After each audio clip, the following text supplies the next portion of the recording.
ধুর, এ তো সেই একই রান্না। আমি তো বহুবার এই রান্নাটা বাড়িতে করে ফেলেছি।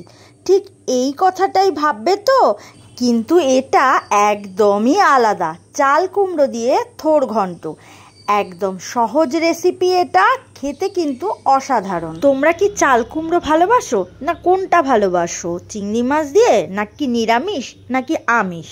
চাল কুমড়ো দিয়ে থোড় ঘন্ট এভাবে কখনো খেয়েছো? আমাকে কমেন্টের মাধ্যমে জানাবে, কিন্তু অবশ্যই জানাবে। নমস্কার সবাইকে, আশা করি ভালো আছো, সুস্থ আছো। চিংড়ি মাছ দিয়ে চাল কুমড়ো ও থোড় ঘন্ট দারুণ সুস্বাদু হয়। এই রেসিপিটাই আজ আমি তোমাদের সাথে শেয়ার করব। চলো তাহলে দেখে নাও। প্রথমে চাল কুমড়োটাকে কেটে নিচ্ছি। চাল কুমড়োর খোসা আর দানা ফেলে তারপরে কেটেছি। আর এক টুকরো থোড় এভাবে ঝিরিঝিরি করে কেটে নিয়েছি। তারপর জলটা ছেঁকে নিয়েছি আর গ্যাসের ফ্লেম মিডিয়ামে রেখেছি। কড়াইতে সর্ষের তেল দিয়ে তেল গরম হলে একটু হিং দিয়ে দিলাম আর 3টে শুকনো লঙ্কা মাঝখান থেকে একটু ফাটিয়ে দিয়ে দিয়েছি। আর 1 চামচ কালো জিরে দিয়ে দিয়েছি।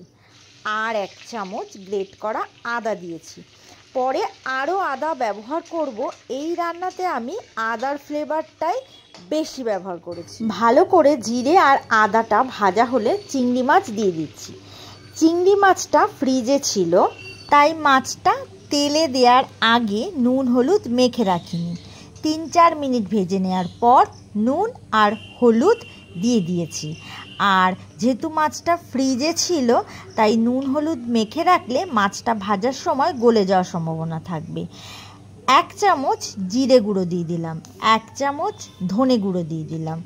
3-4 মিনিট ভেজে নিয়ে তারপর কেটে রাখা চাল কুমড়ো আর থোড় দিয়ে দিলাম। এখানে কিন্তু কোনো রকম জল ব্যবহার করব না।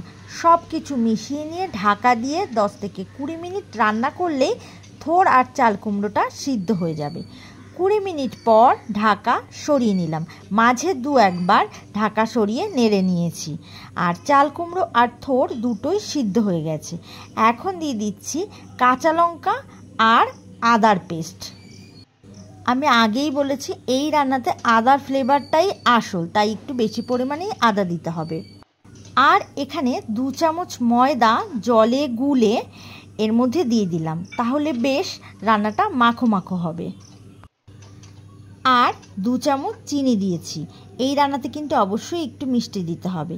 আর সব শেষে এখানে নুন দিলাম। ব্যাস, আর কিছুই দিতে হবে না। জলটা যখন শুকিয়ে আসবে এরকম ভালো করে নেড়ে নিতে হবে। আর জলটা শুকিয়ে এলে বেশ একটু মাখো মাখো হবে, তখন নামিয়ে নিতে হবে। চাল কুমড়ো দিয়ে থোড় ঘন্ট একদমই রেডি।